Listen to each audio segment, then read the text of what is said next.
E3 2019 is less than 1 month away, and I absolutely love this time of the year. It's like Christmas for people who cover video games. So many fun announcements, so many new things to talk about, so many reveals, so many surprises. And a few days ago on the channel, we of course took a look at what I expected Nintendo to showcase at E3 2019. We did a full video on that, going over the various things that I expect Nintendo to show off, and maybe some surprises as well. So if you haven't checked out that video, make sure you check out that video after checking out this one. But honestly, Microsoft might be the more interesting of the two companies right now, because Microsoft is sort of at a crossroads. What sort of company is Microsoft? What sort of company is the Xbox brand? Is it a company that relies on services? Is it a company that relies on hardware? Is it a company that has a vast library of first-party publishers that can release games for their systems? It's kind of hard to tell. So E3 2019 is going to be a very, very interesting time for Microsoft. So in today's video, I basically want to do a preview of Microsoft and the Xbox for E3 at 2019. Things I expect to see there, surprises we might expect to see there, and just try to answer some questions based on things that I've heard. So sit back, relax, make sure you subscribe to the channel, and let's talk about Microsoft at E3 2019.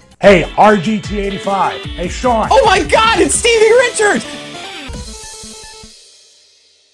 So when it comes to Microsoft, there are a few things that are definitely a given that you will see at E3 2019 from Microsoft as far as first-party titles are released and console exclusives are concerned. Of course, we have to talk about the upcoming Halo game. They did a little bit of a teaser for it last year at E3 2018, but I definitely think you're going to see more of this Halo game at E3 2019. It could potentially be a 2019 release as well. We haven't really gotten much information aside from the teaser trailer for this game, but I definitely think Halo is one of the strongest Microsoft IPs. Yes, it is a console exclusive to the Xbox brand, and I foresee it staying that way for a while, because Halo is just a very important thing for Microsoft and first-person shooters in general. Sure, it might have lost its luster a bit in the past few years, but I think Halo still has enough name value to make people shocked and make people interested in what Microsoft is doing. And on the flip side of that, you also have Gears of War 5, which is also a console exclusive for the Xbox One and the Xbox home consoles in general. And I think Gears of War 5 is probably going to come out a bit before Halo. If I had to pick one of these games coming out in 2019, it would definitely be Gears of War 5, because we saw a lot more of Gears of War 5 at E3 2018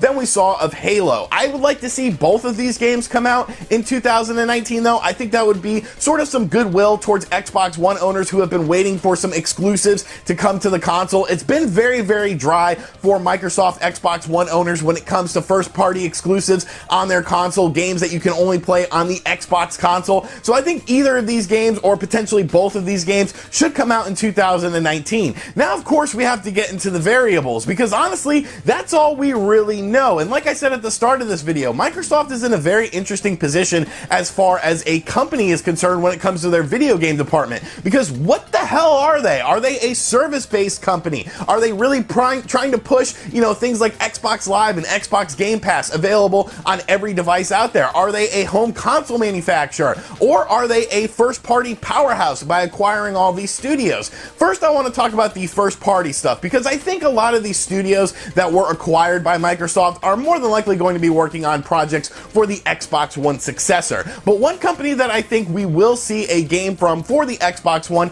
at E3 2019 has to be Ninja Theory. Now, there are rumors going around that a new Ninja Theory game based on co-op is coming out in 2020. It'll be using the Hellblade engine. It's supposed to have a sci-fi setting, and it's supposed to have, like I said, various forms of co-op, both local and online co-op. And honestly, as a fan of Hellblade, a game that I definitely slept on, and then once I actually played it, I was like, wow, this is really good. I really am interested to see this new Ninja Theory game. I think they're a very, very talented company, and to have the backing, the financial backing from a company like Microsoft, I think could be very important for their upcoming game. If indeed this game is supposed to release in early 2020, I could definitely foresee this being an Xbox One title, because I don't think Microsoft is going to quite kill off the Xbox One just yet. You of course have games like I just talked about with the upcoming Halo and Gears of War 5, so more than likely they're going to try to extend the system's life cycle a bit longer, obviously at least at some point in 2020 with some exclusive games. And I think this new Ninja Theory game sounds really cool on paper. Obviously, like I said, Ninja Theory is a very talented talented company, so I'm really looking forward to seeing what they are bringing to the table. But as far as the other companies are concerned,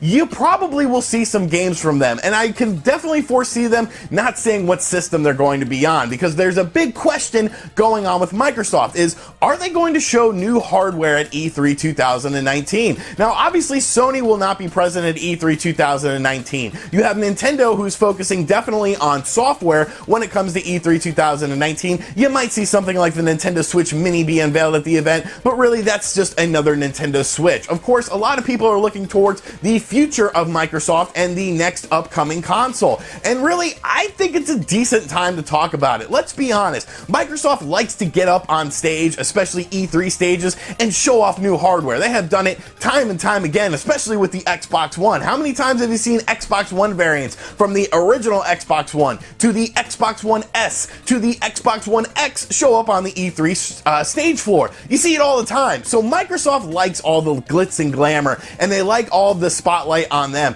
And so with Sony not being at this event, I definitely think it's time to talk about the upcoming Xbox One successor. Now, as far as a timetable for the release of this system, many people thought that it could potentially come this year in 2019, but honestly, it seems like these systems are a little bit further than we anticipated. Of course, you're still getting new game announcements from Sony for the PS4, so, you know, there's scheduled games that are probably coming out in 2020. A lot of people feel like The Last of Us is a 2020 game. You had The Predator, which was just announced during the State of Play event, that is a 2020 game, so I don't think the PS5, or whatever they're going to call it, more than likely the PS5, will end up showing up until 2021, probably the earliest. So is Microsoft looking at a 2020 release for the Xbox One successor, maybe towards the end of 2020? I'm not quite sure, but I think this is a good time to talk about this system, because you don't have to worry about Sony showing off the PS5 at this event. More than likely, Sony is going to talk PS5 towards the end of 2019. You can sort of jump on them. You can sort of beat them to the punch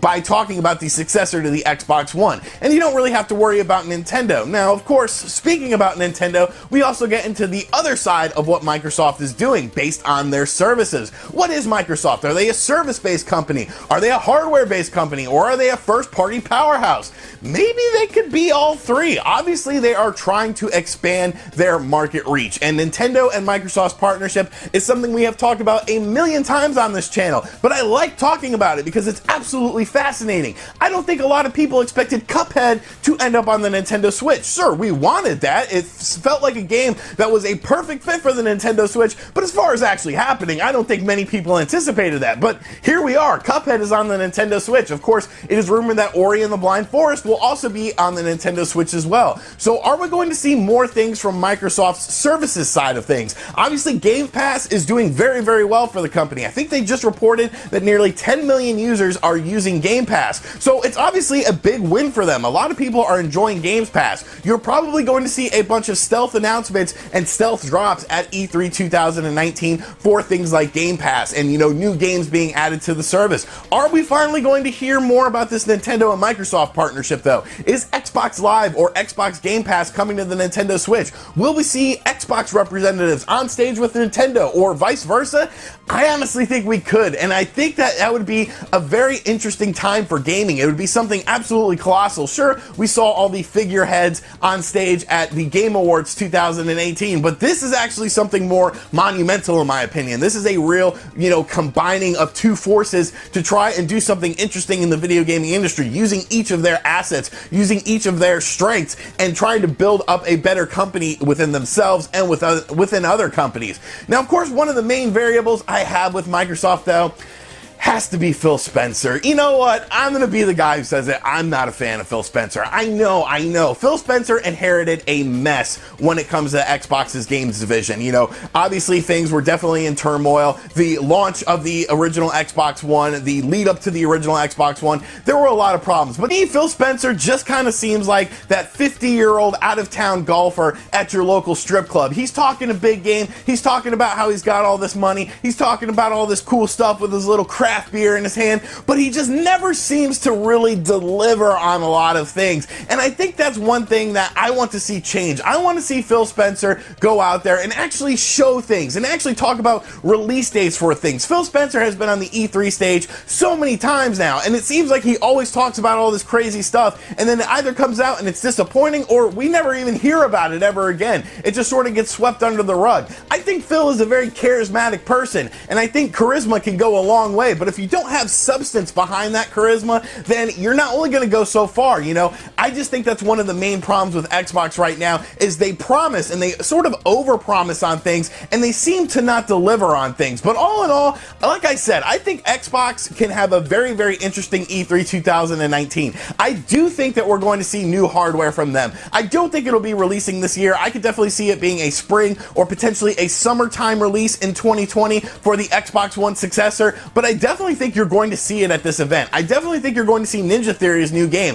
and maybe a game or two from other studios. Halo 5, or the upcoming Halo and Gears of War 5, excuse me, are definitely locks for this event. But honestly, I'm just really looking forward to this event. Between Microsoft and Nintendo, I think it's going to be absolutely crazy. I think it's going to be a lot of crossover stuff, and I'm really looking forward to it. So those are my thoughts on a little preview for Xbox at E3 2019. Let me know in the comments section down below what you think about all this. Do you expect there to be some crossover stuff between Xbox and Nintendo? Do you think we'll see the Xbox One successor? And what sort of games are they going to show off at this event? Obviously, they need to bring some games, and we don't know about too many of them. And as always, guys, thank you for checking out this video. If you're new to the channel, make sure you subscribe and turn on notifications. Check out other videos on the channel. If you're watching this on Sunday, have a happy Mother's Day. If you are a mother watching this video, I can't imagine there's many watching it. And as always, I'll catch you guys on the next one. Later.